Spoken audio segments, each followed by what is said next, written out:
The following program is being brought to you on the Voice America Business Channel. For more information about our network and to check our additional show hosts and topics of interest, please visit voiceamericabusiness.com. The Voice America Talk Radio Network is the worldwide leader in live Internet talk radio. Visit voiceamerica.com. The views and ideas expressed on the following program are strictly those of the host or guests and do not necessarily reflect the views and ideas held by the Voice America Talk Radio Network, its staff, and management.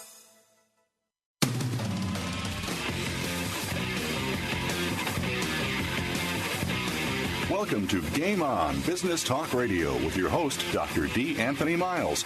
Our program is not afraid to discuss the more controversial business ideas and topics.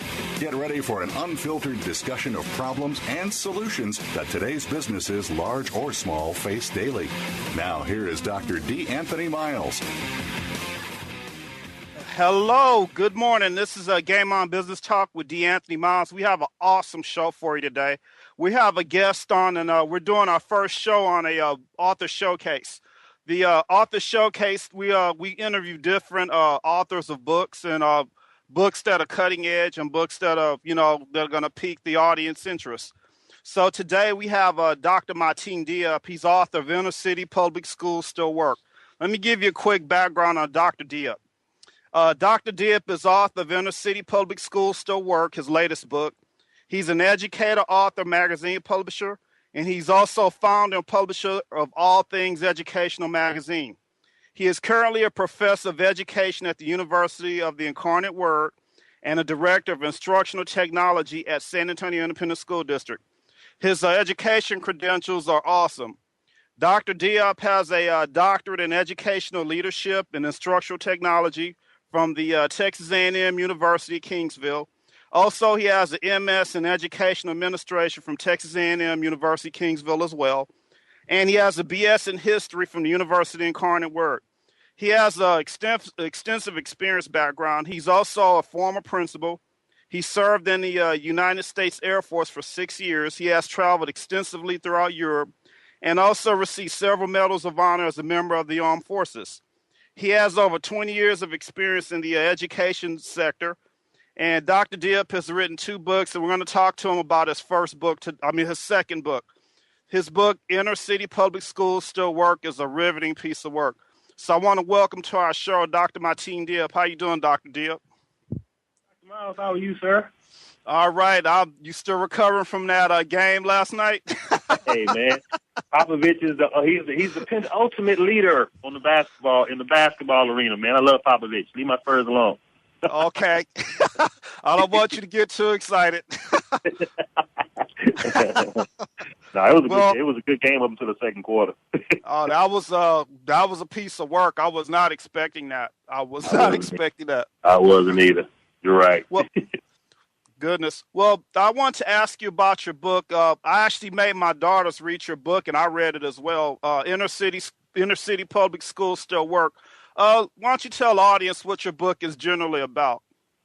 Well, first, thanks for having me, Dr. Miles. Really appreciate the support and everything you're doing in the business world and even in the education world and at the college level, what you're doing. So, thank you. Book, man, it came as a result of my 17 years experience as an educator, just seeing everything that we were doing. We meaning educators, we were doing with children that you would consider hard to teach, to put it mildly.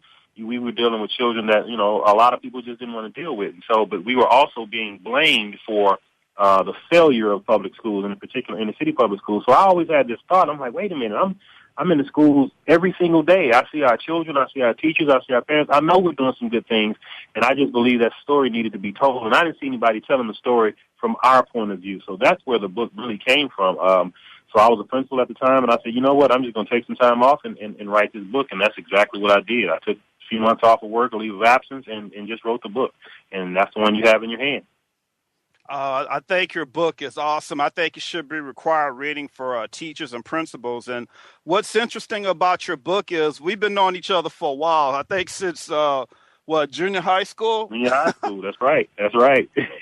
Goodness. And when I was reading your book, because I, wanted to prepare for the interview to ask some questions, I had no idea that you had such a spectrum of experiences that happened to you. And I think one of the things that I found fascinating is the college recruitment thing when you were in sports, because I was an Mm-hmm. athlete such as you, and I did not know that you had those experiences with eligibility. And I love the story about you driving to, I forgot what university that was, where you East had a Texas State. hoopty. Is that right? Yeah, I was at East Texas State. I was in Commerce, Texas. Lordy, lordy, lordy. But Man, that was wild.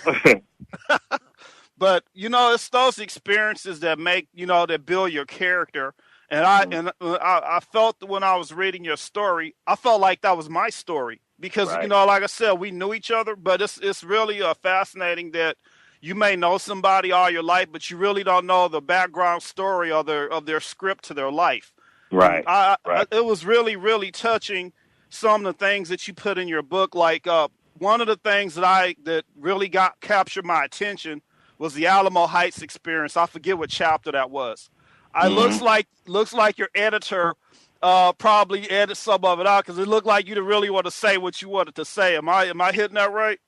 Yeah, I could have written the whole book just on the Alamo Heights experience. Going back to that, and that's in part one of the book. The book is a two-part book. Part one is really my life, and part two is my life as an educator. But I think the two are intertwined because everything that I experienced as a young man growing up, all the trials and tribulations I went through, prepared me to become a school leader. So when students would come at me or being in trouble or whatever the case may be, especially when they were black males, and even Hispanics, I could look at them and see me.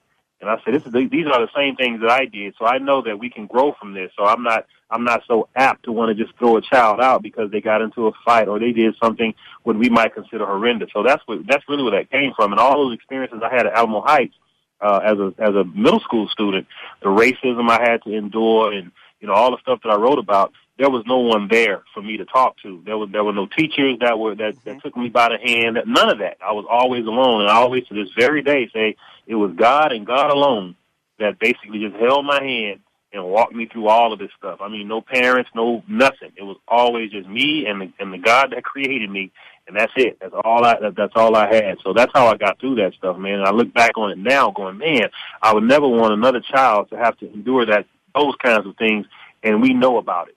You know what I mean? We know about it as adults. So that's where that came from. I was going to ask you, when you went to Alamo Heights, was that an everyday occurrence? Some of the things that you described in that chapter, I believe that's chapter 3 that you talked about those experiences. Is that right? It was pretty much every day. It was almost daily, man. I can still sit back now and think about it. When I drive through Alamo Heights now, when I drive through the streets that I talked about, and I was run over by the car. When I drive through there right now, I can still vividly picture everything that happened. I mean, it was almost daily.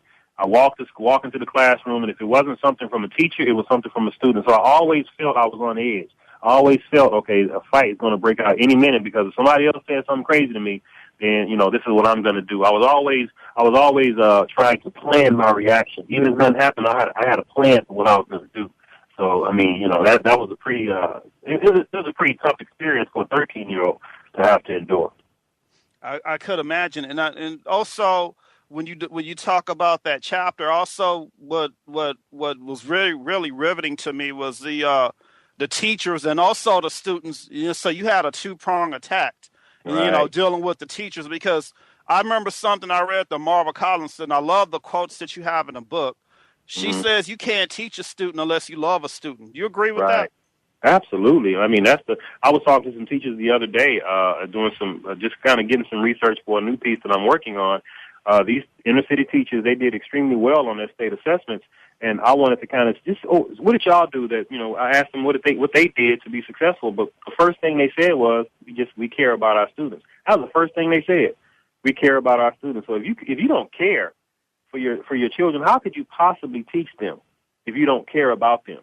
So, I mean, imagine I'm going to, during that day, I'm going to Alamo Heights and all that kind of, I knew nobody cared about me, but still, I'm still in the classroom, and, even though the teachers aren't being overt about the things they were doing, if I went to them with a problem because another student did something to me and I went to the teacher for help, then there was no help coming. So at that point, that's when you begin to feel alone.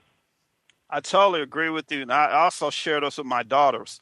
You know, we have to understand this generation of students are a lot more advanced than we were when we were going to school in the 70s. Oh, we're revealing our age, huh? Exactly. No, that's all right. I forget because I think I graduated high school in '95, and you graduated what? No, just joking. Oh, you need to quit. I think you about 10 years off. Now let me put your business out there. No, you're right. We're '80s guys, man. We're '80s guys. Yeah, exactly. And I remember. I think you were talking to me about this one time. You should never underestimate the intelligence of a child, because children know when you don't care for them. They know when you're just showing up for the job. And you know, Dr. Mateen, you can speak on this a lot better than I can. Do you think sometimes the education field is for people that couldn't make a career somewhere else, so they go into the education field as backup, and it's really not their passion? What do you think about that? It shows as soon as they walk into the interview as a principal. I mean, we call them alternative certified teachers. They were working at the bank and they got laid off, and then they say they want to come and become teachers. I'm like, nah, that just, it might work 1 out of 100 times, maybe. I know when I left the military, and kind of a side point, I think when you leave the military, those people that leave the military and go into the classroom, they're some of your better teachers. I mean, they're great teachers. The one that leave the military and come, I don't know what it is about the service, but when they leave the service, it's been my experience. They come in and they're awesome teachers. I mean, but that's a side note. But with these alternative certified teachers, when they come in, and I say, well, why do you want to be a teacher? And, you know, well, the bank was laying off and all that. And immediately, I know that, okay, well, you may have the certification and you may have the talent, and you may have you want to do this. But as soon as you walk into that classroom and I put 22, 23 kids in front of you, time will tell. And normally it's in the first day of teaching that these teachers realize, oh, maybe this isn't for me. It's not as easy as I thought it was, because I have a chapter in my book called Teaching is Rocket Science. And it is. It's rocket science. You have to go in and figure out, you have 25 children in your classroom, all of them living below the poverty line, and all of them have varying needs. And you have to meet each and every one of those needs every single day. How do you do it? And that's where the rocket science comes in.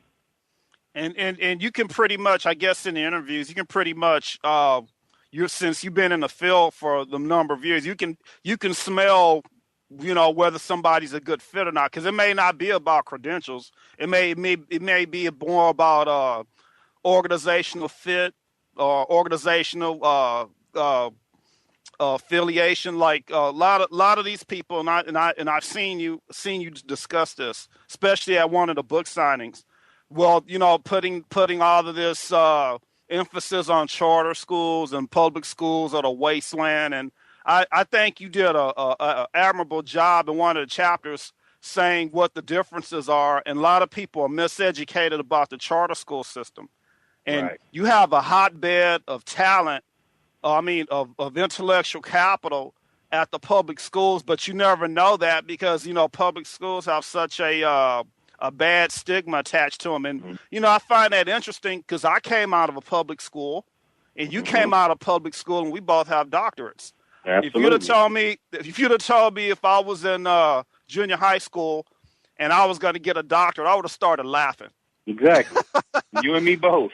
We'd still be laughing. Playing basketball at the back of Jeff Davis Middle School, we'd be laughing at each other. You're right. Because, some of them guys that we went to school with, they're not doing too well right now. Exactly. One of them I saw in the newspaper, he was trying to rob a liquor store or a establishment, and that's why it's critical that we have, you know, a lot of black males in the public school system, because if you don't see anybody that looks like you, it's hard for you to relate to people. Is that correct? That's correct. And it's funny to me how, like, organizations like, let's say, Teach for America, you know, they go, their mission is to go to these Ivy League schools and choose these graduates and have them come teaching some of the worst, I ain't going to say worst, but have them come teaching some of the toughest situations they could possibly be in. And I always wonder, like, why don't you go recruit? If it were me, I'm recruiting at Morehouse. I'm recruiting at Howard.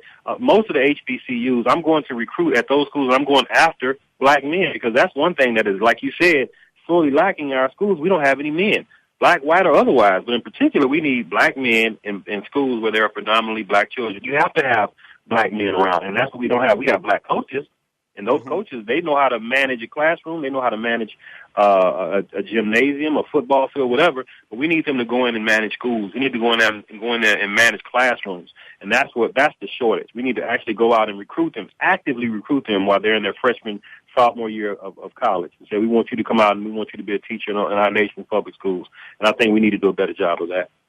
Absolutely, and because I so admire your work. I actually looked at your doctoral work, and I really love the dissertation topic that you did. I believe it was on single gender schools, and you basically broke everything down and said that single gender schools may be the future to save public schools. Is that right? Pretty much. Absolutely. I mean, when I was a classroom teacher and I wrote about this, I remember the chapter when I was describing to my students how my classroom was going to work. Boys, you're on this side of the equator. Girls, you're on this other side of the equator, and you should never have to cross paths. I mean, separating the genders is just natural, and I don't even understand the furor over why these opponents are so against single gender schools. It doesn't matter. I don't get it. When I was in the military, when we got off that bus at Lackland Air Force Base, we were assigned to male dormitories.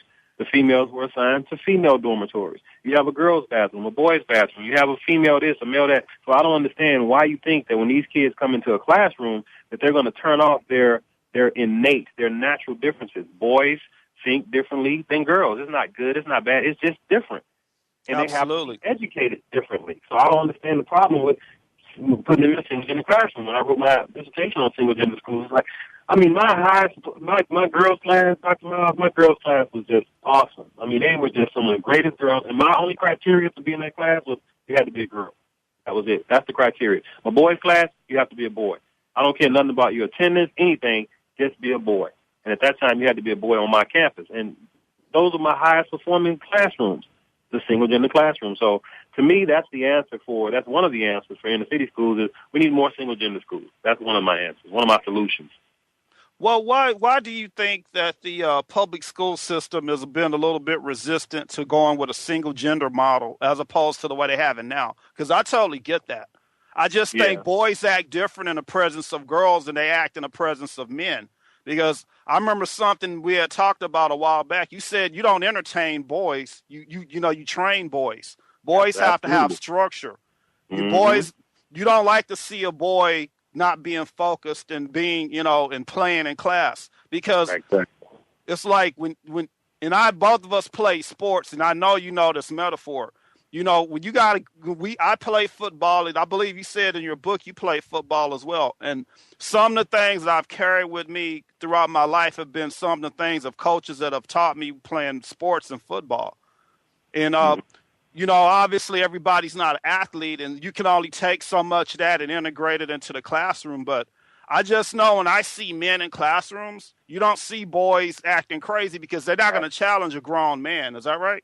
Exactly. When you have a man who's a strong teacher as a male in your classroom, like you said, the boys, they act differently when girls are around. It's not good. It's not bad. It's just different. If I'm sitting in a classroom talking to some boys and two girls walk in, their whole demeanor is going to change because now, and it's natural. There's nothing wrong with it. It's just natural. If you put a man and a woman together long enough, something's going to happen. It's just a natural instinct. So when Dr. Mateen, hold that thought. We got to take our first break, but we want to get right back on that. This is Game On Business Talk with D. Anthony Miles, and we'll be right back.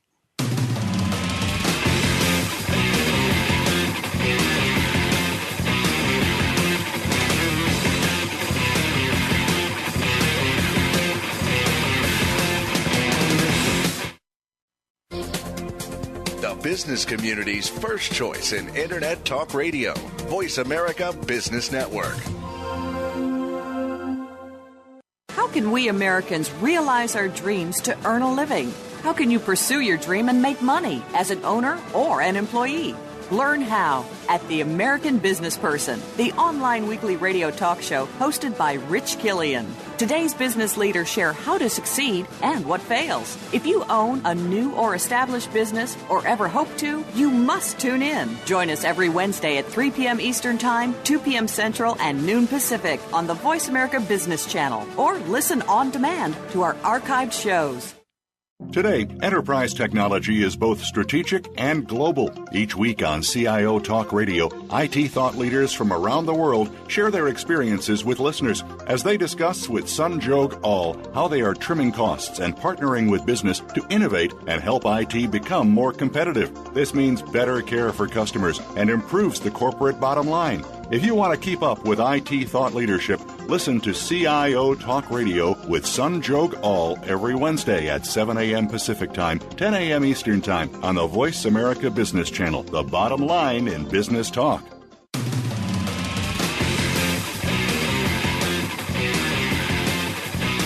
You are tuned in to Game On Business Talk Radio with Dr. D. Anthony Miles. If you have a question or comment on today's program for Dr. Miles or his guest, please call in to 1-866-472-5790. That's 1-866-472-5790. You may also send an email to gameontalkradio@yahoo.com. Now, back to the program. Hi, we're back. This is Game On Business Talk with D. Anthony Miles, and our guest today is Dr. Mateen Diop. We're talking about his books, Public Schools Still Work. And I want you to continue on that thought we were talking about on the when you notice that when you have a single gender environment with males, and how is it different than a mixed environment? Please. I remember when I was a campus principal. One day we were out. I was with fifth grade students. We were out. It was their break time. They were on the playground. And so they had finished eating lunch, and I was walking around the campus, and I just said, I told the instructors that day, I said, you know what, I'll take fifth grade. So I walked them out to the playground, and I said, okay, go and basically blow off steam. So I'm sitting there watching them, and this is natural. Nobody told them to do this. They just did whatever. The boys automatically organized themselves into a football game. That's what they did. Let's play football. The girls automatically organized themselves. Some of them just walked around talking. Some of them went to the monkey bars. Some of them went to the swing. But none of them wanted to go play football with the boys. They naturally did this, and they played for about 20, 25 minutes, and it was funny because I'm thinking to myself, see, these innate differences the boys have. They want to compete against each other, and they take it real serious. They want, I got you, you know how we used to do. So what makes us think that when these children, when they're done, okay, we blow the whistle, let's go back into the classroom, what makes you think that when these innate differences manifest themselves on the playground, what makes you think that they're going to turn those differences off when they walk into the classroom?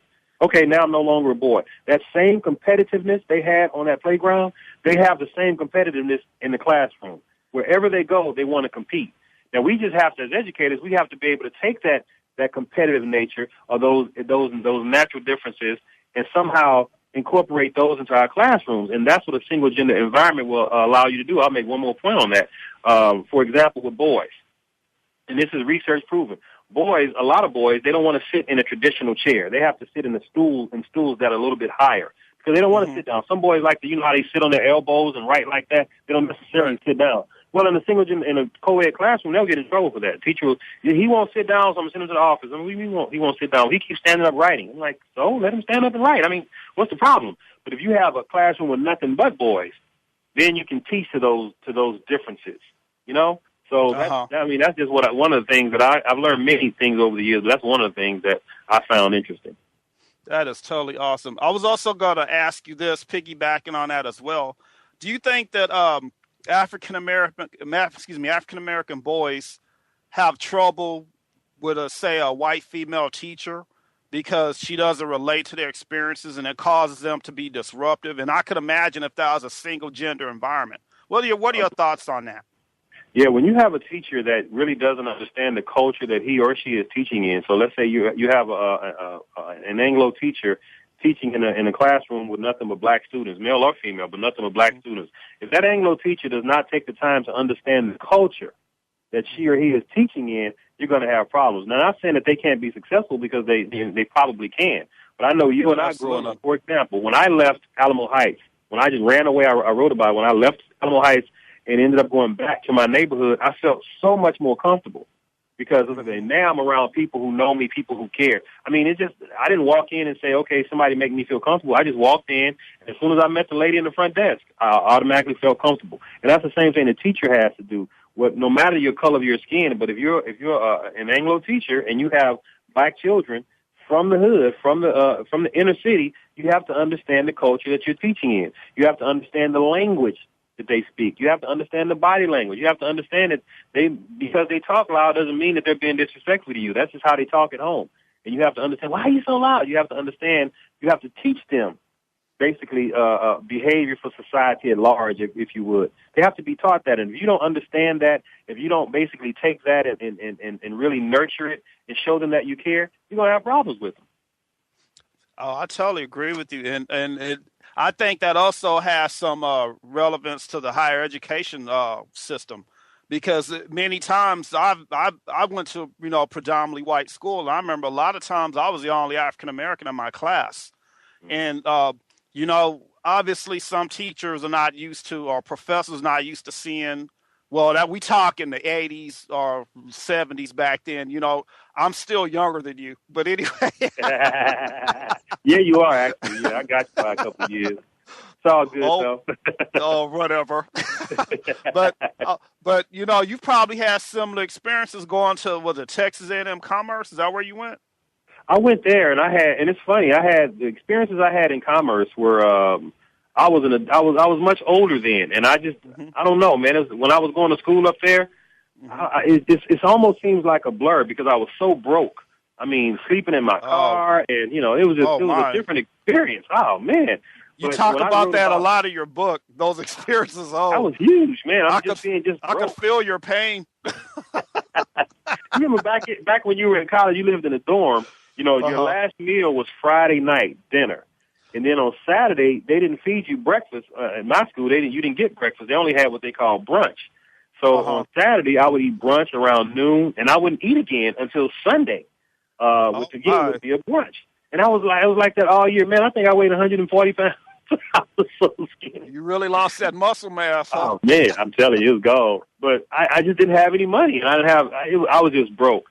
So my time in commerce was more of I'm just trying to live while I'm up here, and so I wrote about my roommate at the time who was filthy rich, and his dad took care of me when I was there, and but at that time just being that broke, scholarships. So Talented Tim has to establish scholarships.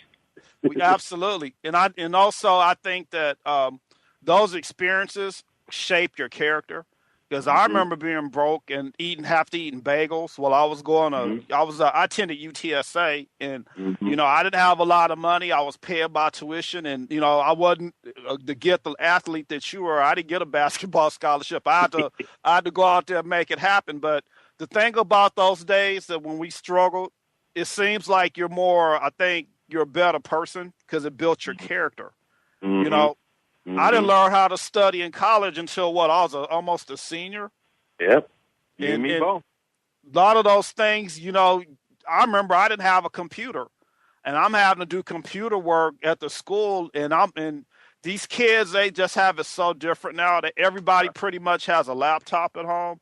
But me and you, we had to go out there and make it happen because I didn't know if you had a computer at home. I sure didn't. Oh man, computer, please. I didn't even do homework. That's how my mind wasn't even in college. I was there, I was playing ball, but I didn't do homework. I don't even think I had a composition book. I wasn't doing any of that. I don't think I wrote about this, but when I was in Incarnate Word, this was right before I joined the military. Man, I was struggling so bad. I remember being in Incarnate Word, and I was in class one day, and the professor said, turn to page 9 or whatever. I was in the back of the classroom, and every time the professor said turn to a page, you would hear my chair in the back going, and I was moving over, share books with somebody. I could never afford books, man. I was like, how can you go to college and live like that? Exactly. You remember that? There was a movie, The 5 Heartbeats. You remember that movie, The 5 Heartbeats? Yes, absolutely. There was a scene. Robert Townsend was in that movie. There was a scene at the end when Robert Townsend and the 5 Heartbeats were accepting an award. And Robert Townsend was a music writer in that movie, and he made a statement in that movie. He said, He said, I was talking to a songwriter one day, and he told me and Robert Townsend said, he told me that you'll become a better songwriter when you suffered more. And he said, Robert Townsend said, I didn't understand that when he told me that until now. He was going through something in the movie until now. And I think that's what with you and I and brothers that are like us, it's our suffering that really got us to where we are now. We didn't succumb to it. We didn't use it as a pity party. We didn't start committing crimes or whatever. We used it to propel us because we knew there had to be something better. Because we were college students just like us who had more than what we had. We said, well, how do we get what they have? And the only way we get it is we study. We keep studying. We keep achieving. And that's kind of how we are now. It was many nights, man. I got broke down because I didn't know if I was going to make it. It was many nights. I was like, I didn't know how I was going to pay my tuition.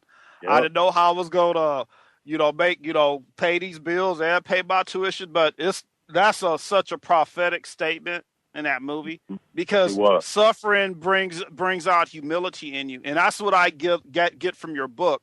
You share your humble experiences, from college to the military. And you couldn't buy those experiences. You just couldn't buy them. Right. And I love changing this day. Yeah. And I love the chapter where you write about your sister. That actually touched me personally. Where you talked about the letter to your sister. Is it Mavis? Yeah. Apology to my sister. Yeah. She and Mavis is she's doing well now, man. And all the stuff that she endured as a child. And me being younger than her, I didn't understand at the time. Of course, I didn't understand what was going on, and she was trying to tell me, but I didn't understand it. All I knew is, okay, yeah, this is my room, and don't come in here. That's all I knew. And years later, of course, coming to find out what was really going on, that led to that title of that book, An Apology to My Sister. And so she's, now she's doing well. She's actually an ordained minister now. She lives in Florida, and she has her own ministry, and she's doing things. That's fantastic. That's the kind of stuff that, as a principal, I can see a child going through. Let's say, this year this child is doing extremely well, and then the very next year there's a drop-off in grades. There's a drop-off in behavior. Well, nobody checked my sister at school to say, hey, what's going on with you? One year you're really good, next year you're really bad. Nobody checked her, and I think her experiences allowed me to look at students now and go, wait a minute, just last year this student was doing well. What happened? And just by asking that question. Dr. Diop, I have to ask you, do you think that's lacking in some of the schools? Because I know you know this for a fact because you're in the jungle every day. You just think some of these teachers just show up for a job and it's a job to them and it's not a calling. Not a calling, yeah. Yeah, and that's the problem. Like you said at the beginning of this interview, they just don't care. And that's the problem. Because when you don't care, a child can come into your classroom and throw a tantrum and do whatever they're doing, and all you want to do is get that child out of your classroom. That's all you care about is getting the child. You don't really care about getting to the bottom of why that child is acting the way they're acting. Send them to the principal. Send them to the counselor. Just get them out of here. And that's the beginning of non-caring. It's like all you have to do is take some time and talk to the child. Ask them, what's the matter? What's going on? Or at least put the child in the hands of somebody who can. In the counselor or whatever. When you send a child to me as a principal, I know the teachers would get frustrated with me because I would ask those questions to the child. What's going on? Something happened. I would call the parent and go, what's going on? Because I see my sister or I see me. That's remarkable. That is totally remarkable. Oh, absolutely. So and you have to care about them to ask those questions. If you don't, then you're just there getting a paycheck and the children are going to make your life a living hell. So if you don't care, they're going to sniff you out on day one, and they'll run you out of their classroom. And that's good. I think that's a good thing because it saves me the trouble of having to run you out. You need to stop. That's not very nice. I want to ask you in your book, and I really like chapter 6 concerning the section on Dr. Boyd. Can you get into that a little bit? That really resonated with me. That section that you had in chapter 6. Mm-hmm. As a professor, I know you could relate to that because when I went to UTSA at this time, I was at the University of Texas at San Antonio, but I was a different student. I had already read the autobiography of Malcolm X. At this point, I was a serious student. I knew what I was doing at this point. So when I was in Dr. Boyd's class, at that point I was used to getting nothing but A's because I was studying all the time. So when he had us do an assignment, it was right about some aspect of history, and I chose the Dred Scott decision. So I said, okay, so he gave me that, and I wrote him a 3-4-page paper on the Dred Scott decision, turned it in, and he gave me the paper back, and it was a D. He gave me a D on the paper. I said, a D? And I went and asked him, I said, what are you talking about? How do I get a D on this? And he said, yeah, you had this wrong, that wrong. I said, yeah, but the fact just came out of the book that you assigned to us. I didn't make anything up. He said, well, I'll let you write it again. I said, okay. So I rewrote it. I mean, I changed everything. I did everything I was supposed to do, I thought. Turned in again. He gave me another D. And I said, okay. So I went to him, and I was getting ready to student teach at the time, and he was department chair, and I asked him if he would sign off for me to go student teach. And he said, no, I can't do that. I said, why? He said, I don't think you have what it takes to become a teacher. That's what he told me. Not the Professor Boyd. I'll never forget him. He said, you don't have what it takes to become a teacher. And I said, you don't even know me. I mean, how can you tell me that? And he just said, I just don't think you can, man. I got my papers. I got up, walked out. He ended up giving me a D in that class. But I found another professor who would sign off on me, and she signed off on it, and the rest is history. I went on to become a teacher, and and I've never seen him since then. But I wanted to tell him, if you're listening to this, man, it's like you never tell a student what they can't do. Never. Because if you're like me, I'm going to live my whole life just trying to prove you wrong. So whether that's a good or bad way to be, that's just how I was. Why do you think that happened to you? Because, I know both of us know this. Sometimes it's not about the grade. It's about the personal, what they think of you as a person and how they place a value judgment on you. What do you think contributed to that happened to you? Man, straight up, I was a black guy in a predominantly white university talking to a white professor. That's basically what it was, because he didn't know me from Adam. I was the only black student in the class, black male in the class. There was a black female in there as well. And that was the only thing. I'm thinking back to, what did Mateen do wrong? How could I have changed that situation? I think about, I was in class every day. I sat in the front of the classroom. I read all the material. I got the highest grades in the classroom. He would give tests, and we would take the test, and he would return the test, and everybody around me would ask how I got the highest grade. It was funny. Oh, you must be smart. It was so funny to me. I'm like, I just studied. I studied. That's all. I got the highest grade in the class. Hey, Dr. Mateen, hold that thought. I have to hear this. Well, we get ready to go into our second break. This is Game On Business Talk with D. Anthony Miles. We'll be right back.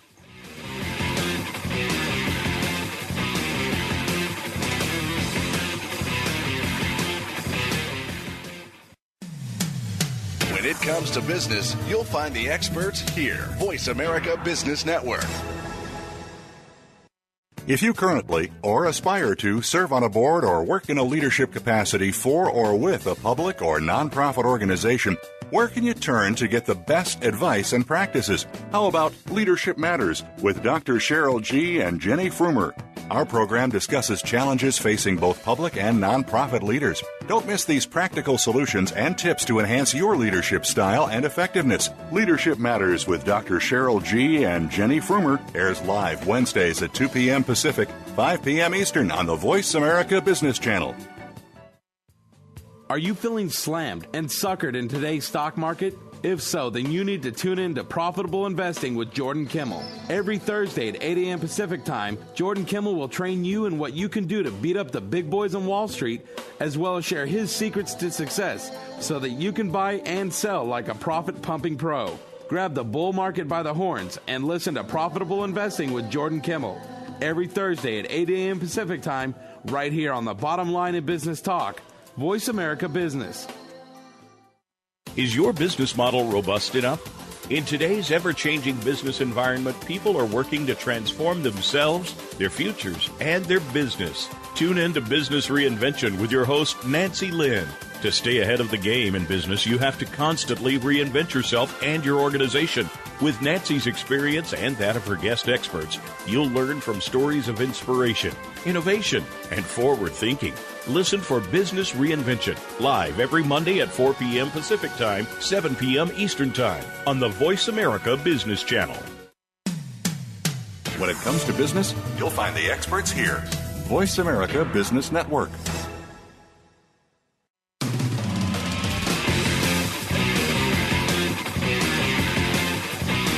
You are tuned in to Game On Business Talk Radio with Dr. D. Anthony Miles. If you have a question or comment on today's program for Dr. Miles or his guest, please call in to 1-866-472-5790. That's 1-866-472-5790. You may also send an email to gameontalkradio@yahoo.com. Now, back to the program. Hi, we're back. This is Game On Business Talk with D. Anthony Miles, and we have our author today, Dr. Mateen Diop. author of Inner City Public Schools Still Work. And Dr. Diop, we're talking about the experience that you had with a professor named Dr. Boyd. And I wanted to ask you, did you have any other subsequent experiences after that, or any experiences prior to that that kind of were similar? I mean, as far as prior to that, it was just I would equate prior to that it was just me, because I wasn't a serious student. I didn't know what I was doing. I was navigating my way through college alone. So the grades I received as an undergraduate at an HBCU were grades that I absolutely earned because I didn't do anything.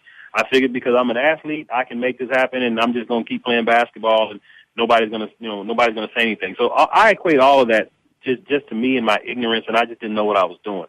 When I got to UTSA and I was a serious student, I knew exactly what I was doing. I'm studying, I'm doing all these things, and to have a professor tell me what he told me, I knew was wrong. I'm like, no, this is not right. But again, those are some of the things that I keep with me and propel me as I became an educator, because you can never judge a student. I don't care if the student is 12 years old and you think this is the worst student in the world. These children grow up. They're going to grow up, and all we can do is nurture them, and we discipline and guide them. But we can never judge them as if their behavior is this is the final outcome. There's going to be another day, and we have to really believe in all of them. I mean, and funny, like No Child Left Behind. I look at that statement, and No Child Left Behind, and I really believe in No Child Left Behind. We really have to believe that. If it weren't for No Child, and we got off the subject a little bit, but if it weren't for No Child Left Behind, school district would still not be counting African American grades, because before No Child Left Behind, you could basically count who you wanted to count as far as accountability is concerned. Really? No Child Left Behind, No Child Left Behind came and changed that. That's when school districts were forced to count all of your students, your African Americans, your special ed, your economic. You got it. Now you have to count them. That's what No Child Left. So people want to complain about whatever. I'm like, yeah, but No Child Left Behind actually gave us some sight. Now principals had to look at all their kids and not just the smart ones. That's what No Child Left Behind did. Mm-hmm. That is fascinating that you're saying that. I did not know that. Wow. Mm-hmm. Yeah, now you got to count everybody. So now you're looking at those African American kids on your campus going, God, Lord, they're going to affect my accountability rating. Yeah, that means you have to start teaching them. Yeah, that's one of the things that No Child Left Behind did. Made you teach everybody. That's why. I got a quick question for you. Mm-hmm. You heard about that situation in Atlanta where they're trying to bring a RICO charges against was it the school district for padding grades or whatever? Did you hear about that? Yeah. I heard about that. What do you think about that? Well, I mean, it's the accountability system that we live in. I mean, principals are really under a tremendous amount of pressure to raise state assessment results. And everything goes along with that, graduation rates. I mean, they're doing all kinds of things. I don't know if you heard about the situation up in El Paso, Texas, where the superintendent actually went to prison. He's in prison right now. Really? Lots of principals got fired, because they were doing things like, El Paso is right there on the U.S.-Mexico border. They were doing things like, from what I read, they were sending their Hispanic students who lived in Mexico. They were not letting them enroll in U.S. schools, sending them to Mexico. They were doing all kinds of things so their accountability ratings can go up. No different than what they're doing in Atlanta. You heard about the superintendent in Atlanta who's under indictment right now for that very thing, for cheating on test scores. Atlanta Public Schools was accused of having erasure parties. Erasure parties?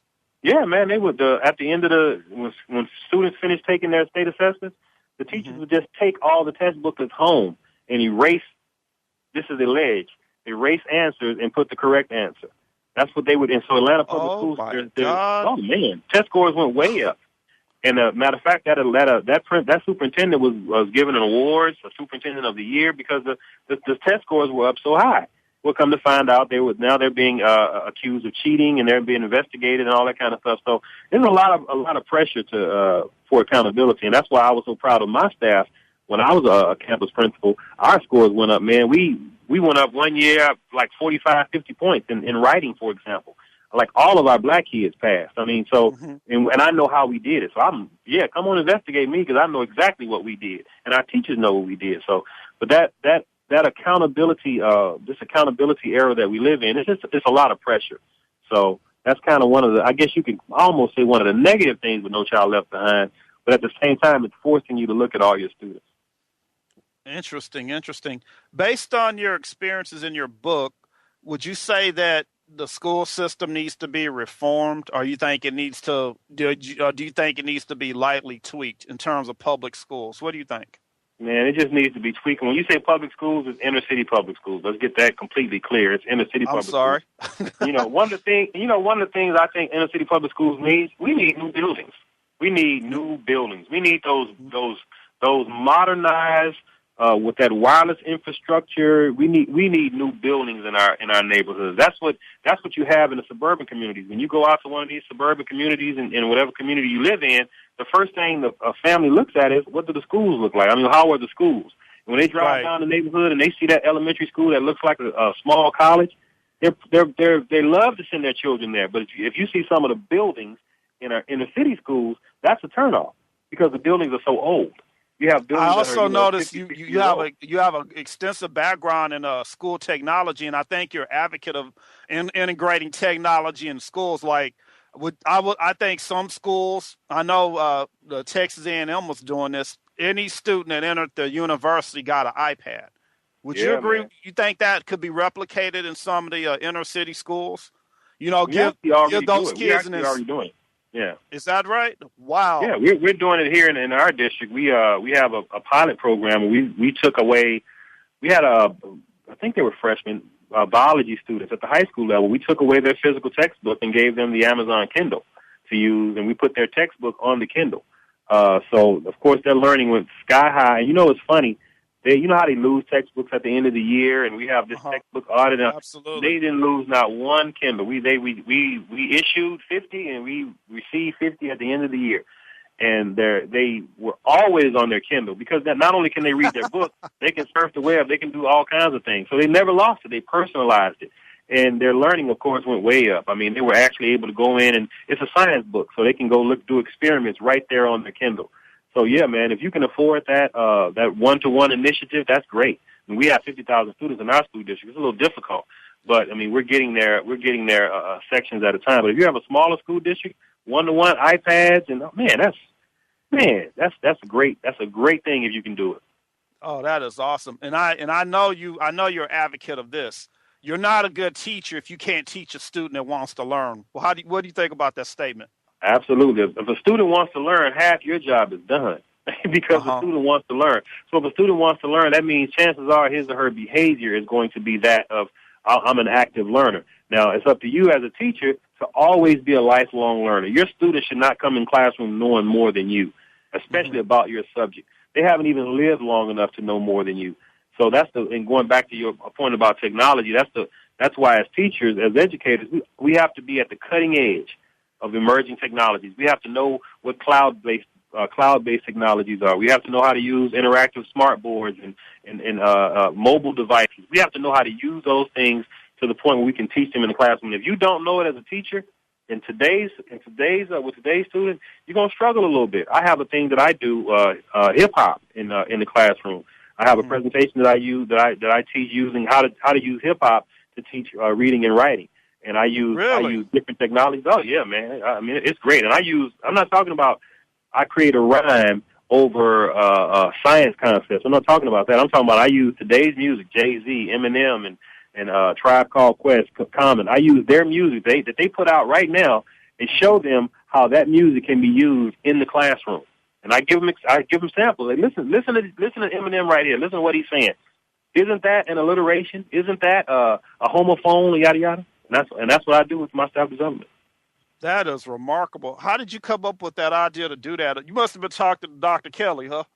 Well, actually, I got that. Dr. Ron Kelly from Confident Enterprises. Yeah, actually, you got to get him on the show, definitely. Oh yeah, he came to my campus and he did his version of it, and his is more motivational. Like, it was a lot of fun. And I know with mine, I said, okay, I can't do the same thing Dr. Kelly does. I got to have a little different, So mine is more.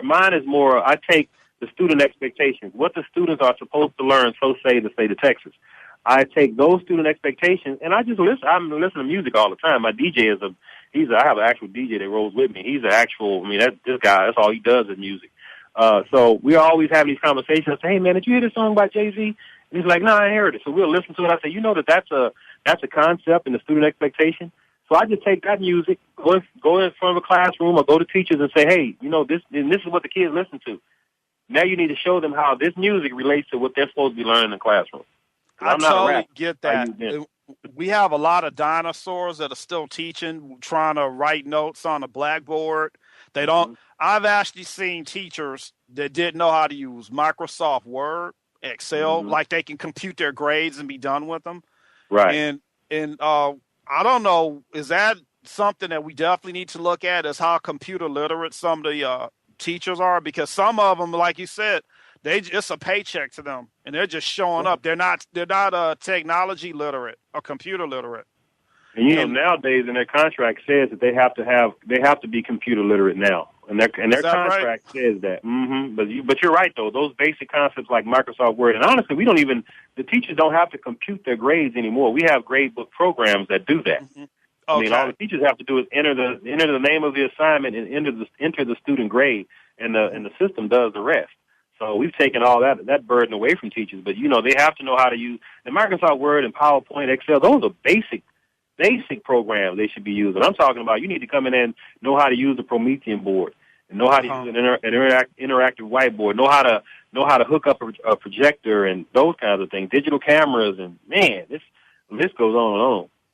Well, you're right on the frontier of higher learning, and I definitely have been impressed with some of the work that you've done. Do you anticipate another book or a follow-up book to Inner City Schools Still Work? As a matter of fact, I'm working on it now. It's along the lines of, Stephen Covey passed away recently. He has the seven habits of highly effective people. I want to do something of those habits, those effective habits of inner city educators, because I know the ones that I've talked to, there's always a common theme in what they all do to be successful. And I want to see if I can go and find out what those strategies are that all of them use to be successful in the midst of failing schools, shrinking budgets, and dilapidated buildings. They're still successful. What is it that they're doing? And that's what I'm working on now. All righty, that is totally awesome. Goodness, that's our show for today, and I want to thank Dr. Mateen Diop for being on our show and discussing his book, Inner City Public Schools Still Work. And I want to thank you, Dr. Diop, for being with us today. Thank you, Dr. Miles. Appreciate it, man. Anytime. Just give me a call. Thank you so much. Well, here's our quote for the week. I think, Dr. Diop, you'll love this one. I can accept failure. Everyone fails at something. But I can't accept not trying. Michael Jordan. All righty. Well, I'm out of here. Thank you so much for joining Game On Business Talk. I'm D. Anthony Miles, and we will see you next week. Have a good week. Take care.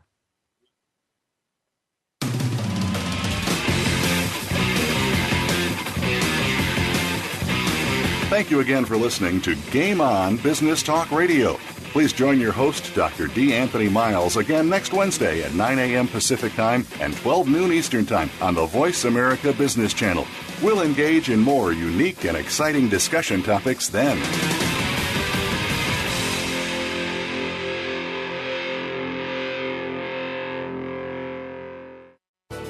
Thanks again for listening to the preceding program, brought to you on the Voice America Business Channel. For more information about our network and to check out additional show hosts and topics of interest, please visit voiceamericabusiness.com.